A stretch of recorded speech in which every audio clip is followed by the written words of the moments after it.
Maybe it's the right thing to do, I guess. Well, it's great to be here with fellow conservatives in Connecticut. Probably doesn't happen too often. There were, God forbid, some accidents at this hotel now. I think the Republican Party and the conservative movement in Connecticut will be decimated for decades to come. So let's hope everything is stable for the next hour. You make it out of the garage. I like that password, Milton Friedman. That's very clever and impressive that you can get away with that here in Connecticut. Surprised the governor lets you do that. I'm familiar with being a conservative in New England. I grew up in New York, which is nearby, obviously, and then went to school at Harvard, as Fergus mentioned, and ended up teaching back at Harvard. After teaching at Penn for a few years, I taught at the Kennedy School of Government at Harvard from 1983 to 85. I was the token conservative on the faculty. They like to have one at all times. It's useful so the kids know what a conservative looks like, especially when they get out and have to have job interviews. And I know politics here is frustrating. You had a close gubernatorial election, close congressional election. I think in this district, in the neighboring district. Crochet has lost a close race a couple of terms ago. So, but believe me, it could be worse. You could be in Massachusetts. I remember politics there when I taught there from 83 to 85.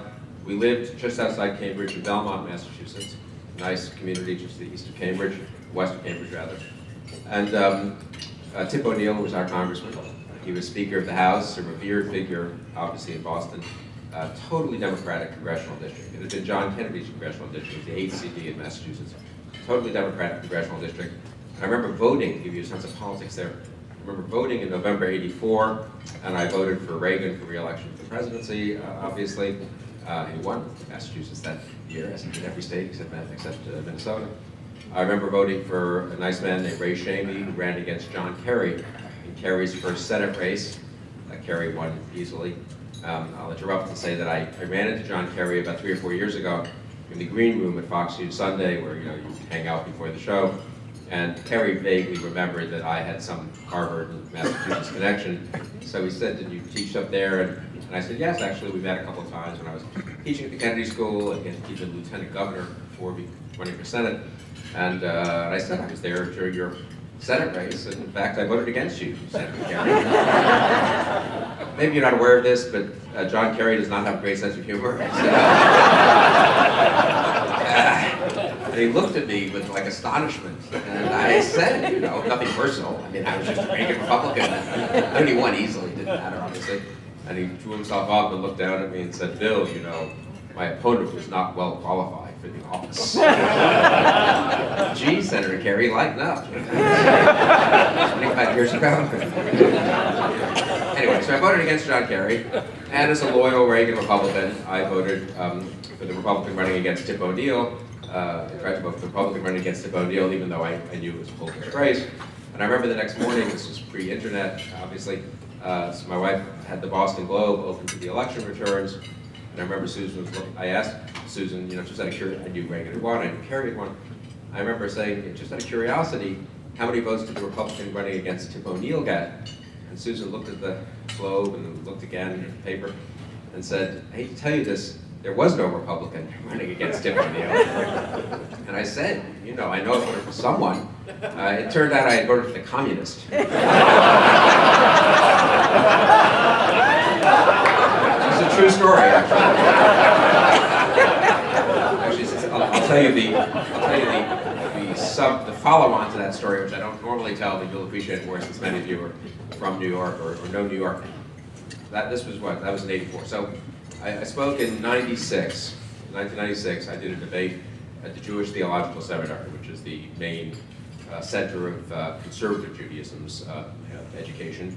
Educates rabbis and also educates others, right next to Columbia. And I'm Jewish, and it was one of these debates they put on. I don't know why I do this every 4 years, where they have a Republican and a Democrat before a Jewish audience and I try to convince my co-religionists to consider voting Republican, and it always is a total failure. This was particularly bad. Think of this was Clinton, Gore, after the Oslo Peace Treaty, when Clinton was, Clinton and Rabin were great friends and all this, and Dole, who had no particular, connection really with Jewish community, and this was '96, which was not a great year anyway for Republicans. And I remember the nice woman who was moderating the debate, it was me and this fellow, Leonard Fine, who's a distinguished editor of a Jewish magazine at Moment, kind of liberal Jewish journalist. And I remember this woman, the moderator, ushered kind of just before we went on stage, trying to cheer me up. There were about 400 people there, and she told me, "Don't worry, Bill. There are only about 380 of them are for Clinton. At least 20 of them are undecided." And I think by the time I went through actually the positions that Bob Dole and I held on various issues, we had lost most of those 20. Anyway, to try to break the ice in this audience, I talked about growing up in New York and being a conservative at that point, a conservative Democrat, a Scoot Jackson Democrat on the Upper West Side of New York, and rebelling against Bella Abzug as my congresswoman. That's one of the things that made me a conservative, you know. One always likes to think that one adopts one's political views because of attraction to certain ideas and being convinced of certain things, but the truth in reality is a lot of one's political ideas do also come from repulsion at the other side. Growing up on the west side of Manhattan was pretty easy. It was pretty easy not to be a liberal in the late 60s and early 70s. Anyway, so I went through that in a nicer way, the Jewish Theological Seminary. And then I told the story about, just to try to get to break the ice, about, I said I'm used to being in a minority politically. And I went to Harvard and taught at Harvard, and I told the story about trying to vote for a Republican and inadvertently voting for a communist. There was no laughter at all. Everyone looked at me blankly. One woman came up to me afterwards and said she didn't really see what was funny about the story. That's kind of a tough choice. But the highlight was a young man, I mean, not that young at this point, maybe mid-30s, I suppose, came up to me and sort of somewhat sheepishly introduced himself, and I didn't really catch his name. And he said, "You know, this is such an amazing small world instance. I've changed a lot in the last 12 years, but actually I'm the communist who voted for it."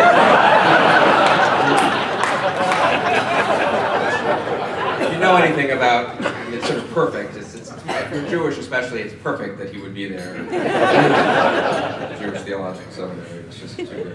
Anyway, so I'm sympathetic to your plight here in Connecticut. You begin to fix it in the next election, and I'm not endorsing anyone's primaries or anything like that, but I really do want to say that it's great to see Chris Shays, whom I worked with. We didn't actually agree on everything. Chris is a little more liberal than I am, which a lot of people are.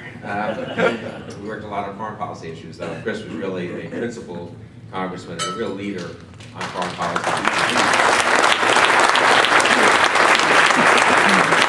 Including the times when it didn't help him, I'm sure, politically, to be out there defending the necessity of fighting the enemies we were fighting, and I think he was very much vindicated, incidentally, by the surge and by other things that he supported against people in our own party, as well as obviously against the liberal media and against the Democrats. Anyway, so it's good to see Chris here.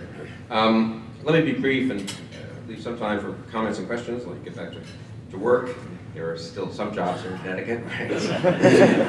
Better get back to work while they still exist. You know? Maybe that's like, I shouldn't make jokes about that. It's close to the bone. But I was told by Fergus people coming in, no net job creation in Connecticut in 20 years. That's a pretty unfortunate fact, I would say, says something about how the state's been governed. Let me say a word, since most of us in this room are conservatives and sponsored by a conservative think tank, maybe about the state of American politics, but also the state of conservatism.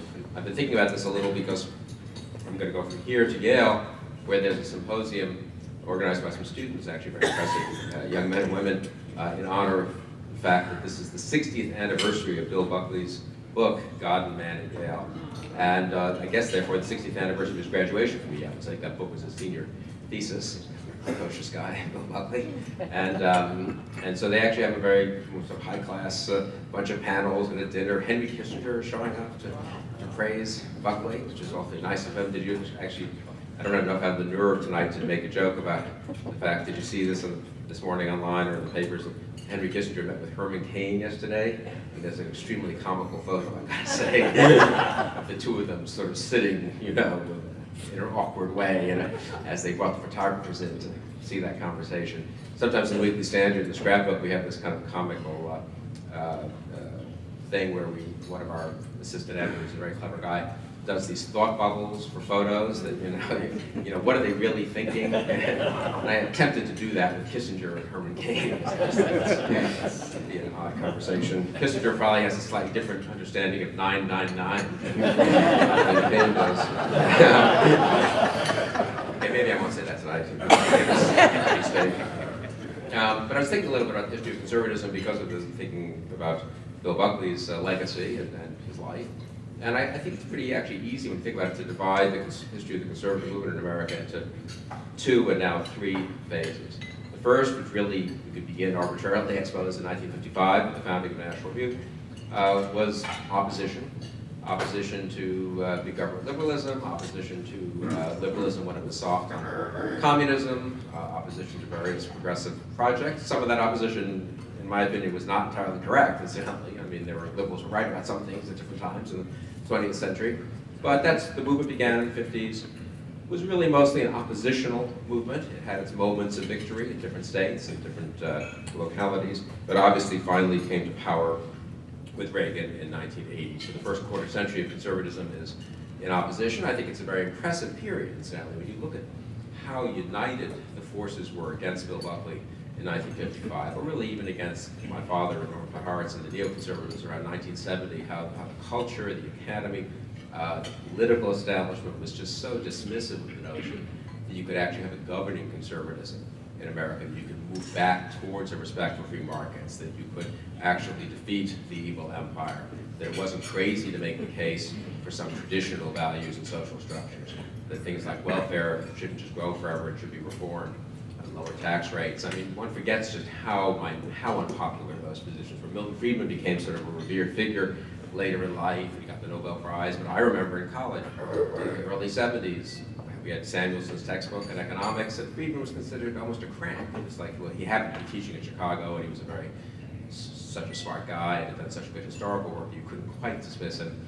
But people came pretty close, and it is amazing. The 70s really was a watershed moment in that respect. Conservatives made their case. They were helped a lot by reality, which made the case against liberalism, especially in the person of Jimmy Carter, helped a lot by having Ronald Reagan as a leader, who was able to convince the American public that conservatism wasn't some crazy, eccentric movement. And Reagan won in 80. That really was the conservatism's chance to govern, at least partially. Obviously, Republicans didn't control everything, control the House. A lot of Republicans weren't even conservative, but still, there was a chance to govern.